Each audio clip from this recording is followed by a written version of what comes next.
Patrick Stewart announced last month that the club will be conducting an internal review to fish out all the issues from within the club, and after Sunday's shock result to Queen's Park, for many fans the conclusion of the review cannot come soon enough.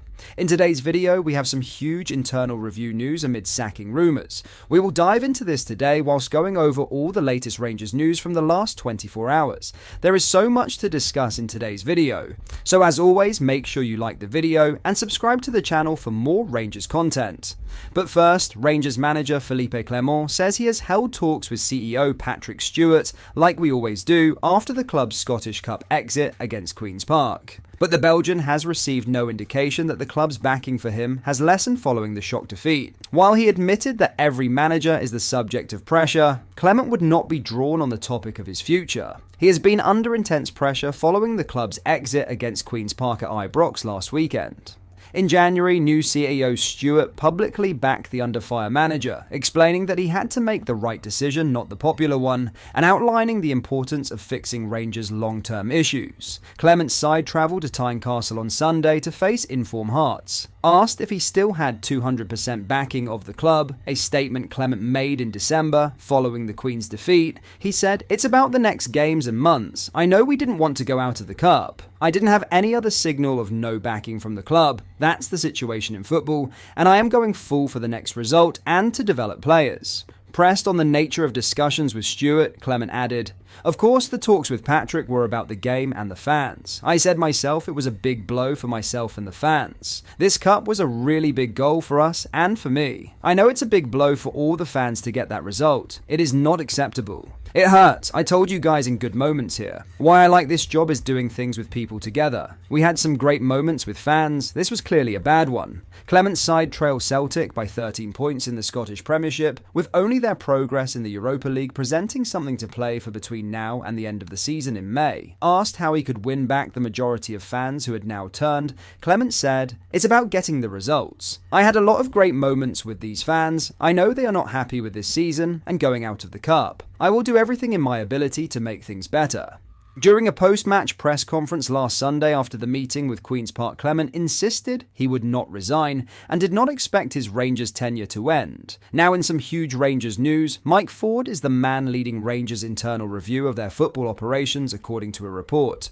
The Scottish Sun reports that the former Chelsea chief is heading up the job after being hired by the club's new CEO Patrick Stewart. Ford was Chelsea's director of football operations over a 6-year period prior to 2014. He also has experience working for Bolton Wanderers. The review carried out by Sportsology will offer strategic guidance, equipping clients with the tools and insights to achieve competitive advantage. One of the company's previous clients includes recent Super Bowl winners, the Philadelphia Eagles. When telling the Rangers Fan Advisory Board about the research, Stewart detailed what sort of points will be raised in the root and branch review. He said, "Everything is in scope. If we're honest with ourselves and look at everything in its entirety, the club has not been where it wants to be for several years now. We're going to review everything we're doing at Alkenhowie, and we're going to look at it from a number of different angles. We want to ensure we've got structures in place to succeed. Every decision needs to be focused on one goal, bringing success to Rangers and making our fans proud. This isn't just another internal review, which will take an inordinate amount of time and produce a report that nobody ever reads. I'm bringing in external people with the experience of working with clubs to help drive growth and success. They have no axe to grind, no agenda. What do you make of this? Let me know down below in the comments." Before we get into our next story, if you are enjoying the video, please make sure you hit the like button and subscribe to the channel for more daily Rangers content. Thank you, let's get back into the video. In other news, for once, Philippe Clement may have regretted that Rangers didn't have a midweek match, as the defeat to Queen's Park was left to fester in the minds of fans and pundits alike. With the manager facing what is sure to be a frosty reception the next time anyone from the club speaks publicly, the return of Europa League action can't come soon enough. For Clement, who has often found relief in continental competition, the next European fixture on March 6th could be pivotal, if he still has the job by then. Rangers are likely to face one of 4 potential opponents, although after the playoff results, it seems more like 3. There isn't much to separate Anderlecht, Bodo, Glimt, Fenerbahce and Twente on paper, with one match result reflecting this balance. Twente's 2-1 home win over Bodo Glimt, who haven't yet started their season, was a respectable outcome for the Norwegian champions.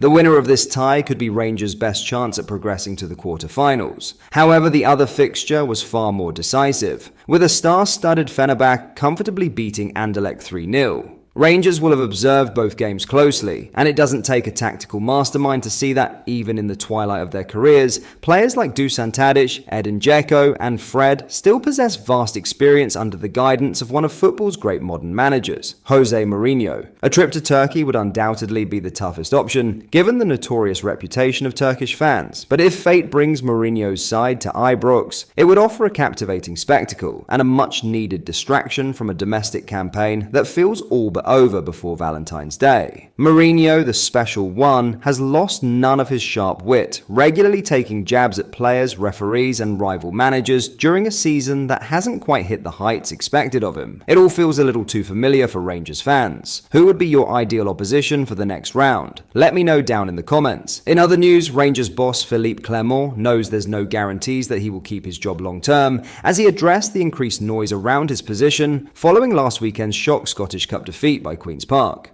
Following Rangers' disappointing fifth-round exit, Clement revealed discussions with CEO Patrick Stewart had taken place, emphasizing the need for a strong response in their upcoming fixtures.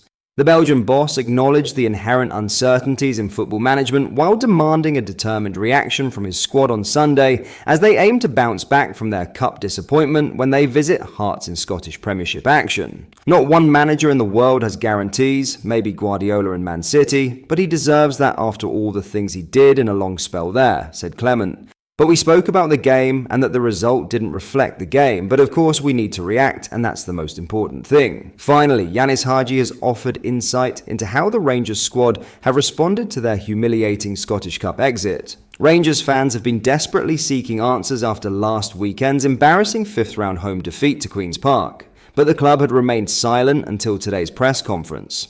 The Light Blues have already lost the League Cup final to Celtic and could find themselves 16 points behind their Glasgow rivals in the Scottish Premiership table by the time they kick off against Hearts at Tynecastle on Sunday. The mood is obviously not nice, he said. It's football. You go through these moments, but don't want to through these moments 100%. I think in these moments it's good to take a step back and reflect individually first and then collectively. I think these moments can bring you together, and that's our focus as a team. There's still plenty of football to play. Obviously, even in the league, mathematically, nothing is over. Personally, I think we still have a chance, so I'm still going to go full in no matter what. Then we have Europe, which had success in until now in recent years, and this season the team did really well in Europe. Those games are going to be really big for us. Then just in general, when you represent this football club, no matter the games, friendly games, or as people say you've got nothing to play for and whatever, you still have to pull on the shirt and represent the club in the best way possible. So that takes good character, and everybody, whenever you sign a deal with Rangers, you owe that to the fans.